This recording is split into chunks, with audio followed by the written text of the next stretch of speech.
Mas eu quero sair um pouquinho de justiça e trazer um pouco de política aqui para nossa roda. Falar um pouco sobre como estão as relações de pessoas que até lá atrás apoiavam Jair Bolsonaro quando ele estava no poder e quando ele trazia um coeficiente político para essas pessoas e eleitoral, e nesse momento em que ele teve a cassação pelo Tribunal Superior Eleitoral. A gente acompanhou uma situação bastante constrangedora, envolvendo o governador de Minas Gerais, que já sinalizou um certo apoio a Jair Bolsonaro lá atrás, Romeu Zema, que participava de um evento que tinha sido organizado exatamente pelos filhos de Jair Bolsonaro, o deputado Eduardo Bolsonaro entre eles, e ali ele falou em pregar uma união entre a direita. Foi criticado no mesmo momento e isso gerou depois críticas pelos próprios aliados de Jair Bolsonaro. Em outro momento, Romeu Zema, ao lado do ex-governador aqui de São Paulo, falou que ele tem as diferenças dele com Jair Bolsonaro. Então ele tomou vacina, ele defendia a vacina, Jair Bolsonaro não. Ele não é uma pessoa que tem a família toda participando da política, querendo deixar bem claro em que lado ele está, em que lado Jair Bolsonaro está. E aí a gente viu algumas manifestações nas redes sociais pelos filhos de Jair Bolsonaro. Vamos acompanhar primeiro a do deputado Eduardo Bolsonaro, essa que nós temos aí. E ele coloca o seguinte, vou até me aproximar ali da tela para conseguir contar para vocês. Vamos unir a direita, família para cá, negócio para cá. Entre aspas, a propósito, eu e meus irmãos fomos eleitos e bem eleitos graças ao Jair Bolsonaro. E compartilhando uma notícia lá de Minas Gerais. Lojas da família Zema são flagradas abertas em meio a lockdown. Vamos dar uma olhada numa outra publicação que foi feita pelo Carlos Bolsonaro. Temos que unir a direita e aquela risadinha, O plano é fazer o Novo e o MBL usando o Bozo e no fim botando na orelha do Bozo. Essa isentosfera não engana nem seus pares no quarto escuro. Basta dizer que não fazem mais parte dos grupos que tá tudo de boas, viram prontamente aceitáveis. Porque não surgiu essa consciência anteriormente. Não precisa raciocinar muito.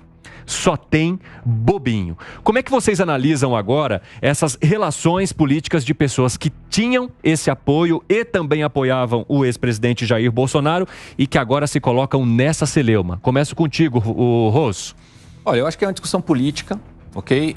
A família Bolsonaro e uma parcela dos bolsonaristas tem um pensamento de que quando se fala em união da direita, se fala sempre querendo usurpar o poder e os votos do Jair Bolsonaro. Mas na hora de Você discorda? Eu discordo. Eu acho que tem um espaço de verdade no que o Zema falou, sim, tem que unir a direita. Eu acho que se tiver algum projeto de poder para caminhar para frente, para que a direita volte a tomar o poder central no Brasil, tem que ter uma união. Agora, a união que eu acho que o Eduardo, o Carlos e outros filhos do Bolsonaro falaram, é no sentido de também defender quando tiver a paulada comendo no Bolsonaro. Porque quando bate no Bolsonaro, todo mundo some, desaparece. Mas você acha que depois que o Bolsonaro se tornou inelegível, ele se tornou uma espécie de espanta-bolinho, hein, Pedroso? Eu vou dividir em três pedaços. Corte esse bolo. Depois que perde a eleição, o mundo é cão. O mundo é cão. E essa direita que todo mundo fala, direita e extrema-direita e tal, no país, ela é pequena. O que existe, e eles se apoiaram, vamos colocar a família Bolsonaro, que cobra muito essa fidelidade, é a turma do Centrão, que não é direita. O próprio Zema é do Novo. Não é direita extrema, é um outro capítulo. O próprio Novo critica decisões que são tomadas, por exemplo, pelo Centrão ou por outros partidos da direita. Então é isso. Fidelidade, difícil, perder a eleição. Acabou. Se cobra a fidelidade de um grupo que não é direita, muitas vezes é um grupo de centro, que agora já está no poder novamente, parte dela. A defesa é feita pelo aquele grupo que ficou com eles há algum tempo. Não acho que o Zema tenha capacidade de unidade dessa direita e trazer o centro para ele, porque ele tem demonstrado a todo momento uma inabilidade política. Começou com aquela história, o Sudeste tem que se unir contra o Nordeste. Essa sinalização... Isso aí pegou muito mal. Porque essa sinalização ninguém fala mal de família, né? Isso já é um rompimento, né? É um rompimento. Você faz um rompimento. Agora fala mal de filho, fala mal do meu filho de 10 anos. Acabou. A gente vira leão. Então, eu acho que é o que aconteceu.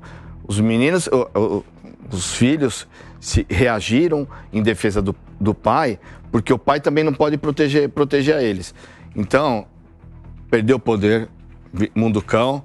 Zema não tem essa capacidade de juntar essa direita e virar esse líder. Eu acho que quem tem capacidade, diz que não quer, mas tem capacidade hoje é o Tarcísio Tarcísio aqui em São Paulo. E essa proteção vai ser difícil acontecer. A gente tem uma publicação que foi feita pelo Fábio Weingarten também, né? Assessor de Bolsonaro, aliado de Bolsonaro. A gente consegue rodar aí, Felipe, e trazer para o pessoal? Vamos colocar na tela. Olha o que disse. O presidente Jair Bolsonaro vem sendo perseguido desde janeiro de 23. Não tem nenhuma ligação no meu celular, que está à disposição 24/7, ligado, de ninguém pregando a união, nem oferecendo solidariedade, nem sugestão, nem nada. É tudo jogo de oportunismo político, diz Weingarten, e completa. Não passarão, Felipe Monteiro. É impressionante como você vê, né? Essa declaração do Zema. Mas é importante destacar, Cine, que o Zema ele está vendo claramente que no Brasil está vigorando uma falsa polarização. Quando você pega as pesquisas recentes da Datafolha, 25% dos brasileiros se consideram bolsonaristas, 29% se consideram petistas. Ou seja, 70% do Brasil não querem o Lula e 70% do Brasil não querem o Bolsonaro. E isso foi consubstanciado nas urnas. Quando você pega o resultado das urnas, você vê que um pouco mais de um terço votou no Lula, um pouco menos de um terço votou no Bolsonaro e um terço se absteve e votou nulo ou branco. Ou seja, 2 terços não querem o Lula e 2 terços não querem o Bolsonaro. Então, quando o Zema fala que ele quer fazer diferente do Bolsonaro, que ele é diferente do Bolsonaro, é que ele sabe que o Brasil não é bolsonarista. O brasileiro pode ser, na sua maioria, de direita, mas não é bolsonarista, né? Então, o Zema está procurando um caminho diferente dentro da direita. Aí tem uma questão que eu sempre falei, que a virtude da direita é o seu defeito e a virtude da esquerda também é o seu defeito. A virtude da esquerda é que a esquerda ela é hegemônica em torno do PT, né? E os partidos políticos de esquerda vivem em torno do PT. Já a direita tem como a virtude várias lideranças que surgiram atualmente, mas não tem a homogeneidade da direita, não é? Então, por isso que a direita fica trocando farpa toda hora entre si e é difícil você ver a direita, e é difícil você conseguir identificar no futuro a direita se unindo com um candidato comum para disputar as eleições. Que foi, Segredo? Entendeu? A questão, eu compartilho a ideia que menciona Felipe, mas tem uma diferença, não é PT, é Lula. Sim. Tira o Lula do PT e o PT desaparece. Não é uma questão de prioridade ou defesa do partido e das ideias. É da pessoa. Assim como na direita, Segre, é em torno de Jair Bolsonaro. Mas aí eu tenho uma... Aí não sei. Não, eu acho que... Compartilho também. Eu chamo isso de dissonância cognitiva militante. Não importa o que você fale, a esquerda vai votar na esquerda e a direita vai votar na direita. Mas quem determina a eleição é o que está no meio. E aí você tem um conceito muito interessante que é: eu não sou nenhum nem outro, mas sou contra esse. E esse não sou nenhum nem outro, mas sou contra esse. E o que está no meio, talvez Zema esteja tentando se colocar no meio, mas é uma determinação política arriscada. Porque hoje você tem uma característica de um líder. Na direita é Bolsonaro, na esquerda é Lula. Quem não aceitar isso está errado. Parte de uma premissa equivocada. Mas o problema é que a gente não conseguiu romper a polarização. Mas quando você vê, por exemplo, os números, o Brasil não está polarizado.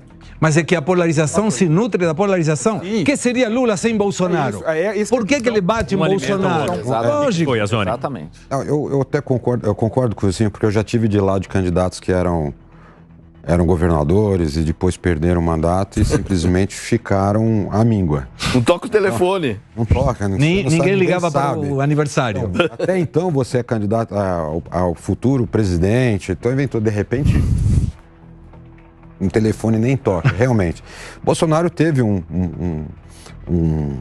ascensão muito forte, mas é como o Felipe fala, 2/3 não querem.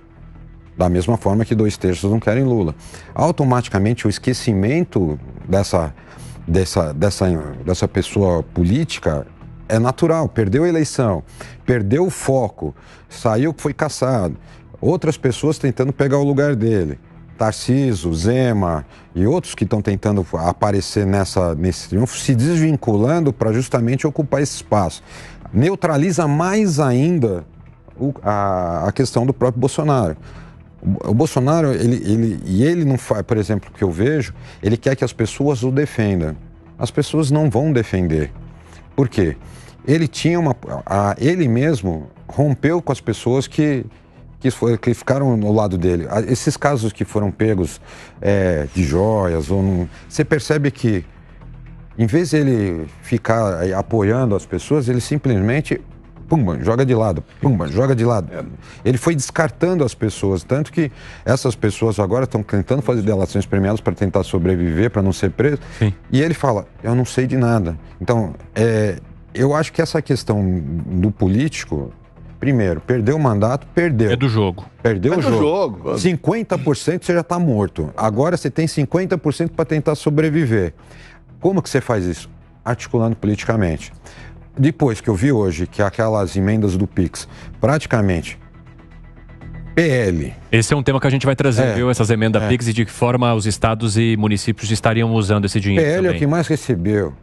Progressista, republicano. Aí vem me falar da direita, que a direita é concisa. O que foi esse A caso? direita, se você vê o problema que a direita está enfrentando, né? Um governador de segundo mandato fala em união e acaba esse embrolho todo. Quer dizer, união é uma palavra positiva, não tem nada de negativo em falar em união. Mas para você ver como a união na direita está difícil. E isso os números provam. As últimas 6 eleições presidenciais, presta bem atenção, 6 eleições presidenciais, o PT ganhou 5. Você lembra disso? 5. Mas na última não foi o PT que ganhou. Foi então, se tem uma perdeu. coisa. O Zema fala em união atirando ao mesmo tempo. Não, mas olha só, não é questão de mal do atirar. Bolsonaro. Não é questão de atirar, que eu não estou defendendo. Eu sei, eu também não, mas eu tô falando. Dizendo no bojo geral, a direita precisa aprender a se unir. Precisa. A se unir de verdade. Não importa quem é o candidato, porque a união é em cima de um candidato. Você disse muito bem. Concordo. O Segre disse muito bem. Qual é a união da esquerda? O Lula foi eleito 3 vezes presidente da República. E a esquerda... A Dilma foi eleita 2 vezes. Isso existiu uma união. E outra coisa, essa conta está um pouco errada, na minha opinião. Quando você fala que 1/3 vota em X e 1/3 vota em Y, aquele terço que sobrou é dos 30 partidos que existem no Brasil. Então não adianta o pessoal de determinado ciclo da direita achar que só eles que vão ser procurados. Né? Isso é um engano, porque você tem 30 partidos que decidem essa eleição, que é o 33% que vai para um lado e que vai para o outro. E nenhuma eleição vai ganhar sem o apoio de um ou do outro. Agora eu sou advogado do Felipe, mas o que o Felipe falou é justamente no segundo turno. O segundo turno foi 1/3 para um, 1/3 para outro e 1/3 Mas para agora outro. uma coisa que eu acho que a gente não está observando, talvez, ao pé da letra aqui, é a força que, apesar de ter perdido as eleições, o Jair Bolsonaro tem com o eleitorado. Ele não tem com aquele centrão que ora estava com ele no mandato. Que já desembarcou e e está atrás do poder, porque essa parte desse centrão quer o poder, vive do poder. Mas o Jair Bolsonaro, ele tem uma liderança muito forte. Quem subestimar isso não vai conseguir somar. Não ganha. Tem uma base de deputados, a gente fala, mas tem base de deputados, inclusive a base de segurança pública. A gente vira, mexe, a gente vem aqui deputado de segurança pública, o dia veio um deputado... Chamada Bancada da Bala. Bancada da Rio Grande do Sul, acho que era Rio Grande do Sul. Ele tem uma base ainda. Mas essa base, muitas vezes, é desarticulada e não tem capacidade de defender, porque não tem espaço nem na imprensa e não sabe chegar na imprensa. Porque também não adianta você ser deputado se você não tem articulação. Às vezes eles pedem uma defesa que o próprio grupo não tem capacidade de se articular e muitas vezes a defesa é feita via imprensa, via Twitter. E Wilson, é engraçado que o ex-presidente que perdeu a última eleição, fez 99 deputados do partido dele. Sim. E quem ganhou a eleição Maior foi 50. bancada. É isso. Isso é uma coisa impressionante. Conclua, Felipe. Ninguém menospreza que Bolsonaro é uma liderança política. Uma liderança. E uma liderança política forte ainda. Né? Mas ele tem 25% dos votos. O Lula tem 30% dos votos. Né? O Brasil, em geral, está muito mais para o centro, está muito mais procurando alternativas, né? Como dizia o Brizola, né? Costeando o alambrado para procurar uma outra alternativa fora da... Mas ninguém vai ganhar sem o apoio de um ou do outro. Exatamente. A liderança do centro só vai ter força se ela somar com o bolsonarismo aqui. Senão ela é só uma liderança isolada perdida. Não é. Eu acho que esse é o problema. Ninguém ganha com terço. Para colaborar um pouco, Felipe, saiu uma pesquisa, acho que foi do Datafolha, há 2 semanas atrás, pergunta qual o seu partido, em qual partido você gosta? É PT e PL. E o PL não tem força. Isso. Não tem força embaixo. É muito interessante, porque o PT tem. O PT e o tem uma PL, eles organização. acolhem quem gosta, mas também colhem os desgostosos. Então, assim, eles são aqueles que somam os números maiores de rejeição, de cada um do seu lado, e também de aceitação. Não, mas sem diminuir o PL. O PT é um partido organizado. Então, se você falar que é petista, é organizado há muito tempo. O PL não. A partir do momento que o PL aparece como segundo partido, primeiro o PT, segundo partido, o PL é reflexo de Bolsonaro. Mas, reflexo de Bolsonaro. Uma questão também, assim, o Bolsonaro entrou no PL no final do ano passado, no final do ano retrasado, né? Ou seja, foi uma entrada artificial. Não é PL raiz. O PL em geral é petista também. Já esteve ao lado do petista, mas do lado do PT. Já teve governo do Haddad, no governo da Marta. Já fez parte da base. O próprio Valdemar da Costa Agora, foi preso por causa do mensalão. Exatamente. Agora,